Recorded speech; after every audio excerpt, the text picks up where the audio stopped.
Warahmatullahi wabarakatuh.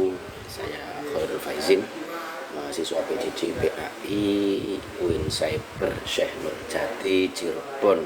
Kali ini akan menerangkan tentang pembelajaran sepanjang hayat atau yang biasa kita sebut lifelong learning.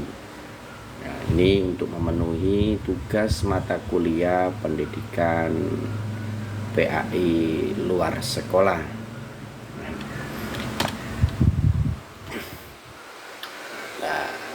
Untuk kerangka yang akan nanti menjadi pembahasan kita pada kali ini, yakni tentang konsep bagaimana pendidikan sepanjang hayat itu, selanjutnya pentingnya pendidikan sepanjang hayat, cara pengamalan dan faktor yang mempengaruhi.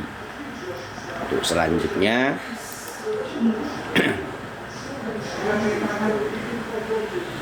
konsep pembelajaran sepanjang hayat ini sebagaimana yang sudah tersampaikan ya dalam bahasa agama, baik di hadis maupun di dalam Al-Quran. Konsep pendidikan itu sebetulnya memang tidak ada batasan usia untuk kita terus belajar. Perintah belajar sendiri ini sudah tertuang. Yang pertama, dalam turunnya wahyu atau Al-Quran yang pertama kali, surat Al-Alaq ayat 1-5, Iqra, itu mengindikasikan atau menerangkan kepada kita bahwa pendidikan itu sangat luar biasa pentingnya bagi kehidupan manusia. Di sana tertuang Iqra, bacalah, artinya di sini membaca, kita dituntut untuk terus belajar memahami apa yang ada di dalam kehidupan kita, baik di dalam dunia pendidikan formal maupun di luar lembaga pendidikan formal. Nah, kemudian dalam hadis Nabi pun ini dijelaskan bahwa Nabi berpesan dalam hadisnya, utlubul ilma minal mahdi ilal lahdi. Ini artinya Nabi ini menyuruh kita untuk tetap terus belajar sejak dalam buayan sampai nanti kita masuk ke liang lahat.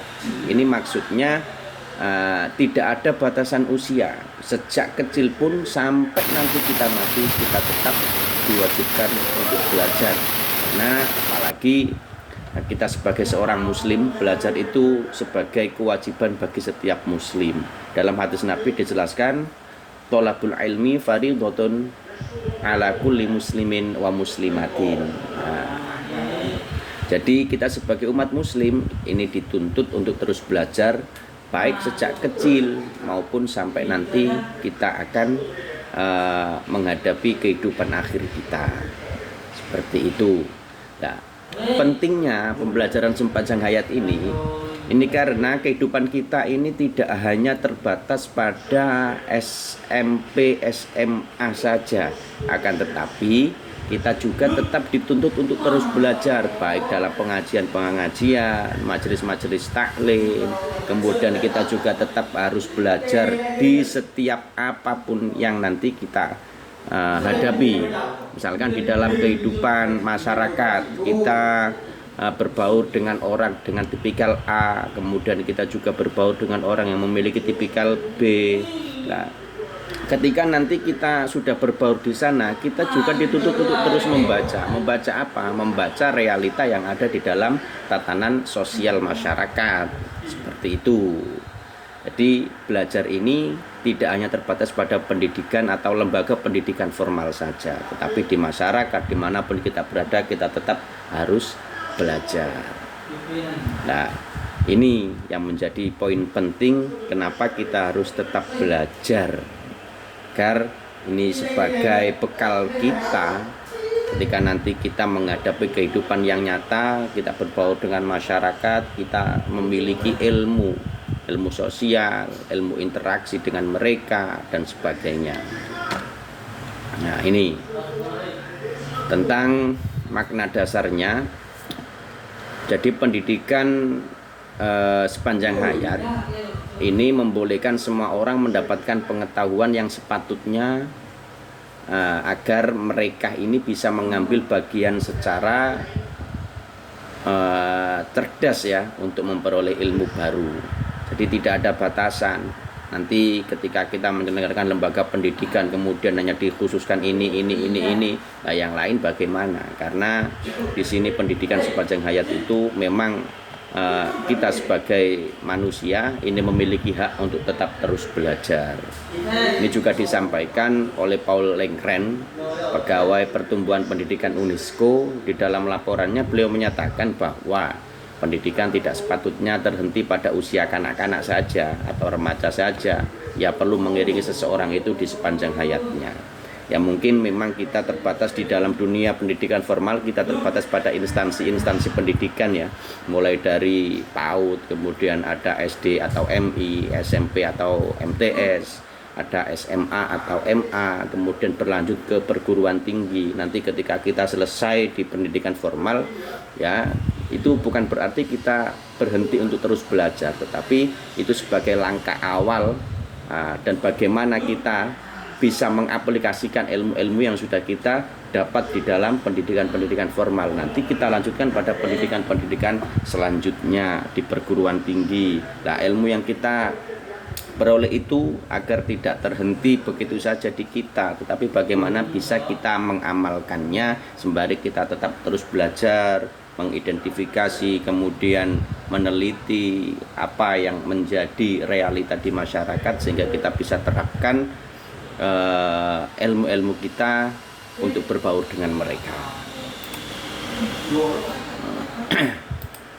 Nah, ini selanjutnya pendidikan sepanjang hayat ini tidak hanya terbatas pada apa yang kita miliki saja, tapi pendidikan sepanjang hayat ini untuk memastikan perkembangan dan peningkatan profesionalitas kita sebagai manusia ini juga tetap harus terjaga melalui pendidikan sepanjang hayat. Soalnya permasalahan kita ini terus berkembang dari zaman ke zaman, dari masa ke masa, apalagi ketika saat ini kita menghadapi perkembangan zaman yang sangat luar biasa pesatnya. Selanjutnya tentang cara pembelajaran sepanjang hayat ya. Ini ada plan pembelajaran pribadi, kemudian juga budaya menyelidik, budaya meneliti sebetulnya ini. Nah, ini pendidikan dari homeschooling ketika kita masih kanak-kanak, kita ini dididik bagaimana di keluarga kita, ketika kita diterapkan budaya-budaya yang baik, kebiasaan-kebiasaan yang baik, nanti kita sebagai anak kita akan menyerap dan mengingat apa yang menjadi pendidikan dasar di rumah. Terutama ini adalah pendidikan dari orang tua. Selanjutnya berlanjut pada pendidikan lanjutan. Ini pendidikan-pendidikan yang ada di dalam pendidikan formal, baik SD, SMP, SMA maupun perguruan tinggi. Selanjutnya ada pembelajaran maya. Nah, kita sekarang menghadapi perkembangan digitalisasi yang sangat luar biasa. Bagaimana kita bisa mengakses pendidikan itu hanya tinggal diam di rumah, hanya lewat gadget, komputer, internet. Kita bisa menikmati pendidikan itu. Dan ini tidak boleh terhenti. Ini harus tetap kita lakukan agar bagaimana ilmu yang ada di zaman ini itu bisa kita serap. Dan selanjutnya ada latihan perkhidmatan. Ini pengabdian kita, apa yang sudah kita miliki ini bagaimana nanti kita bisa aplikasikan dalam kehidupan kita ya, agar bermanfaat terutama bagi diri kita, juga bisa bermanfaat untuk yang lain. Jadi membawa pencerahan kepada semuanya, baik secara pribadi maupun secara sosial kemasyarakatan. Nah, ini ilmu yang sudah kita dapat, ini saut sabaran semasa. Ini bagaimana bisa kita tularkan kepada orang-orang di sekitar kita yang hidup pada masa kita. Seperti itu.